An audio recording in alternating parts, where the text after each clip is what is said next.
The end of 2022, and we've had over 10 million cases of COVID. The Australian Health Department, of course, stopped counting around September sometime because I think it was getting too embarrassing to admit that despite with over 20 million people being vaccinated, over half the country had caught COVID. Whatever happened to protecting you?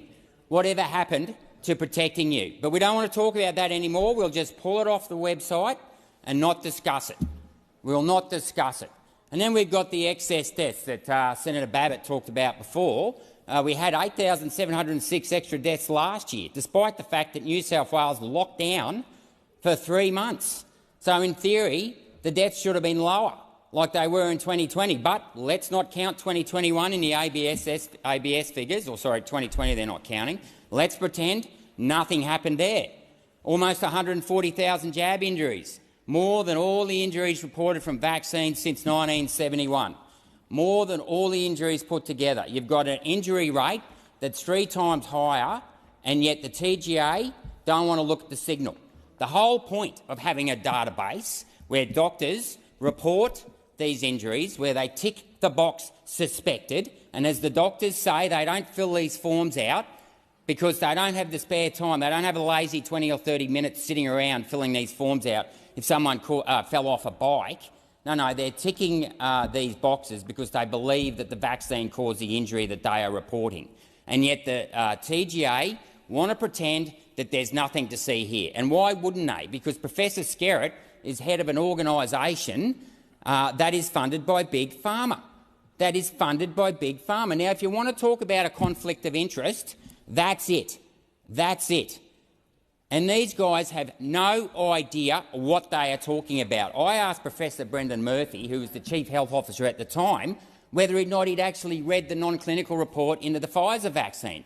Guess what? He hadn't read it. Despite that, he'd been saying for the last a couple of days earlier that the spike protein wasn't in the blood.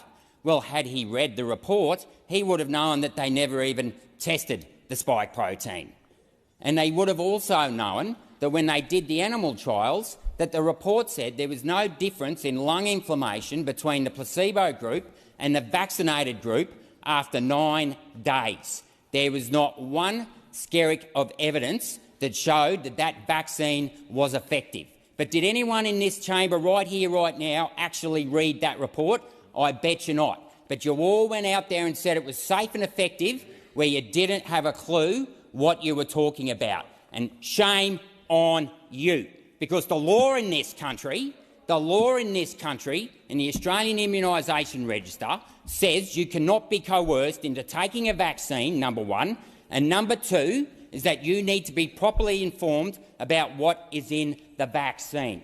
Now, you've got to dig very far to get to the bottom of this stuff, but that spike protein in the vaccine isn't even the same as the spike protein in the virus.